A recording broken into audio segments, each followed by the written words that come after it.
আসসালামু আলাইকুম। শাওলিন কিচেনে সবাইকে স্বাগতম। আশা করি বন্ধুরা ভালো আছেন।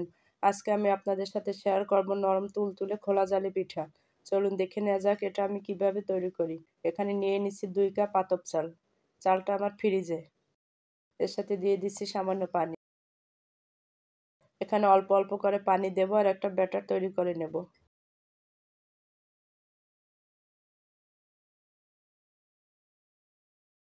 দিয়ে দিলাম স্বাদ মতো লবণ। লবণ দিয়ে আরও কিছু সময় নেড়েচেড়ে নেব। তারপর ঢাকনা দিয়ে ঢেকে রেস্টে রেখে দেবো আধা ঘন্টা। আধা ঘন্টা পর ঢাকনা খুলে ব্যাটারটাকে আবার নেড়েচেড়ে মিক্সড করে নিচ্ছি।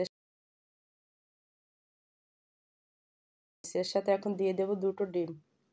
এখানে 2 কাপ চালের জন্য 2টো ডিমই যথেষ্ট। এখন ডিম দিয়ে আরও ভালোভাবে ব্যাটারটাকে তৈরি করে নেব। দিয়ে দিলাম আরও সামান্য পানি। ব্যাটারের ঘনত্বটা এভাবে আসবে। চুলায় এখন একটা ফ্রাই প্যান বসিয়ে সামান্য তেল দিয়ে টিস্যু দিয়ে তেলটাকে মুছে নিচ্ছি। আমি যে ব্যাটারটা গুলে রেখেছি সেখান থেকে 1 চামচ ব্যাটার নিয়ে ফ্রাই প্যানে দিয়ে ঘুরিয়ে নিলাম।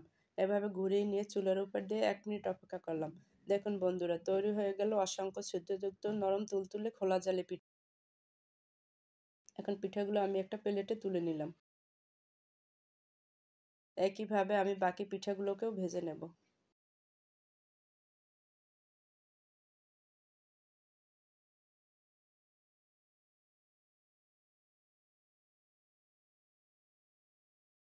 সব পিঠাগুলো ভেজে আমি একটা প্লেটে তুলে নিছি।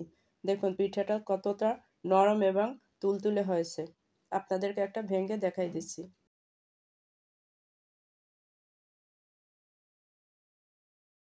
আপনারা ইচ্ছে করলে এই পিঠাটা সকালের নাস্তা বা বিকালের নাস্তায় তৈরি করে খেতে পারেন।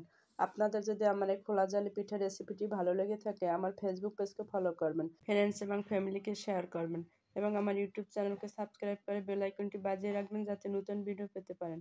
সবাই ভালো থাকবেন, সুস্থ থাকবেন। আল্লাহ হাফেজ।